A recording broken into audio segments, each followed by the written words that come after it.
Assalamualaikum warahmatullahi wabarakatuh. Salam sejahtera bagi kita semua. Kami dari kelompok 1 akan membawakan materi tentang difraksi gelombang mekanik. Sebelum kami memulai, izinkan kami memperkenalkan diri terlebih dahulu. Kami berasal dari SMA Negeri 8 Goa, kelas 11 MIPA 2. Kelompok kami terdiri dari 8 orang, yaitu Perkenalkan, nama saya Muhammad Asram Salim. Nama saya Muhammad Refdi. Nama saya Alas Putra. nama saya Aida Alfarni, nama saya Maria Barikohlin, nama saya Nur Safira Indasari, nama saya Presinta Presia Kalensa, nama saya Aida Nursakina. Nah, dalam video ini kami akan menjelaskan materi tentang difraksi gelombang mekanik. Yuk simak lebih lanjut. Saya akan menjelaskan tentang pengertian difraksi gelombang. Difraksi gelombang adalah peristiwa pembolokan atau penyebaran atau juga kelenturan sebuah gelombang yang melalui suatu celah sempit atau sudut yang panjang seperti yang ada di gambar.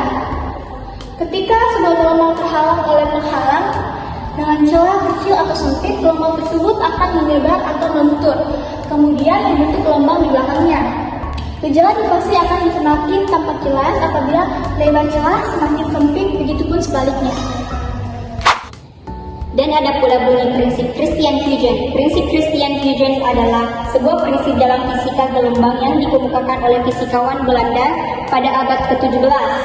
Prinsip Huygens menyatakan bahwa setiap titik pada gelombang yang merambat bertindak sebagai sumber gelombang sekunder yang memancarkan gelombang-gelombang kecil ke segala arah.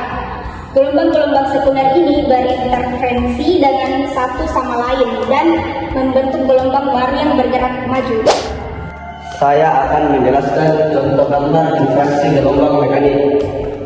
Jika celah penghalang lebar, maka difraksi akan tidak terlihat begitu jelas, seperti yang kita lihat pada gambar A.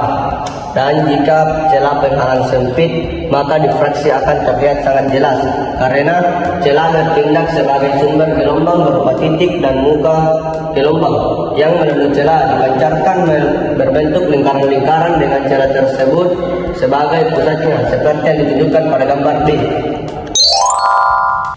Dan ada pula jenis-jenis difraksi gelombang mekanik. Ada 3, yaitu difraksi celah tunggal, dan yang kedua difraksi celah ganda, dan yang ketiga difraksi celah kisi.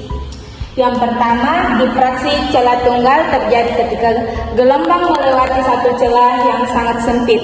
Dan yang kedua, difraksi celah ganda yang terjadi ketika gelombang melewati dua celah yang sangat dekat satu sama lain.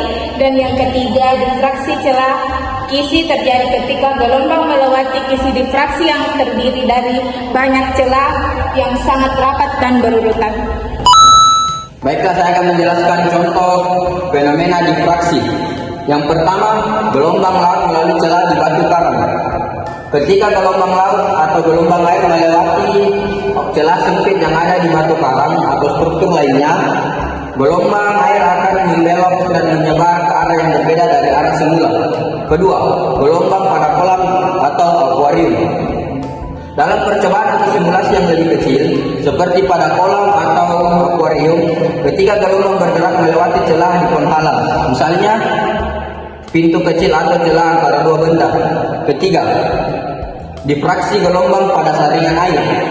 Ketika gelombang air mengalir melalui saringan atau isi dengan banyak celah kecil, pada gelombang difraksi akan terbentuk di sisi jauh dari penghalang tersebut.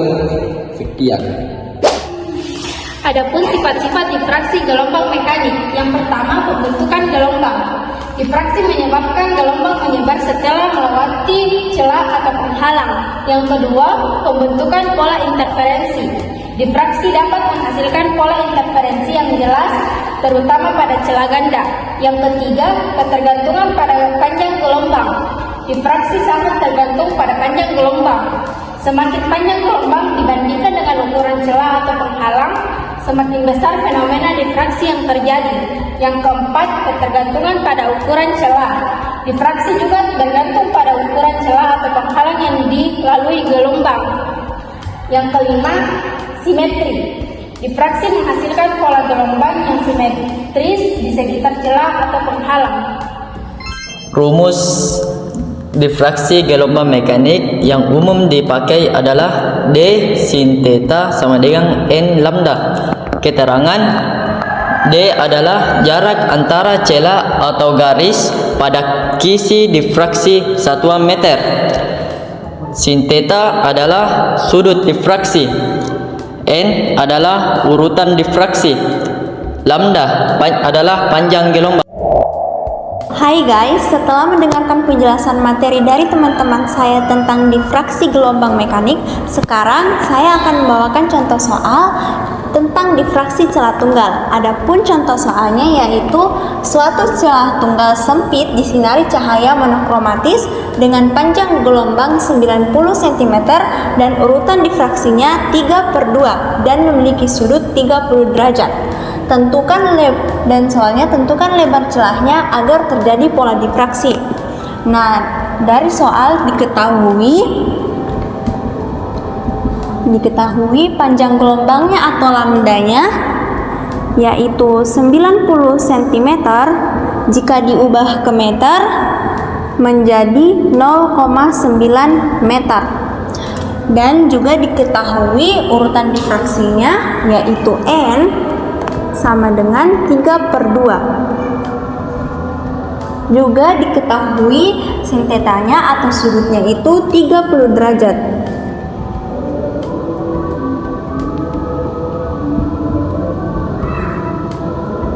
Nah, yang ditanyakan itu lebar celahnya atau D.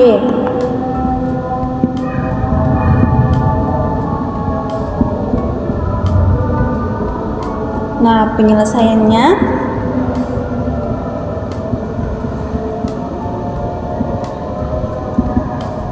setelah melihat soal ini, yang diketahui itu ada sudutnya. Jadi kita menggunakan rumus yang telah dijelaskan oleh teman saya tadi, yaitu D sin theta sama dengan N lambda.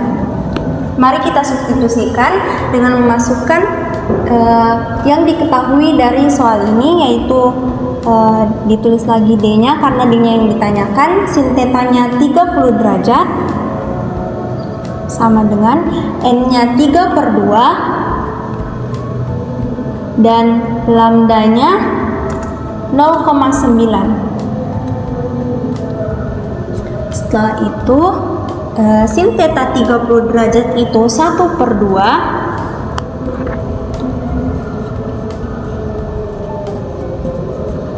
Nah, setelah begini tinggal kita coret saja duanya, lalu ditulis kembali D sama dengan, karena sisa 1 dan 3 juga 0,9 karena duanya telah dihapus, 1 dikali 3 tetap 3 dikali 0,9.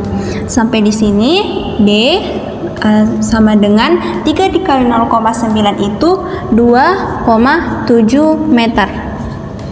Jadi guys, sekian dari contoh soal difraksi celah tunggal. Semoga bermanfaat.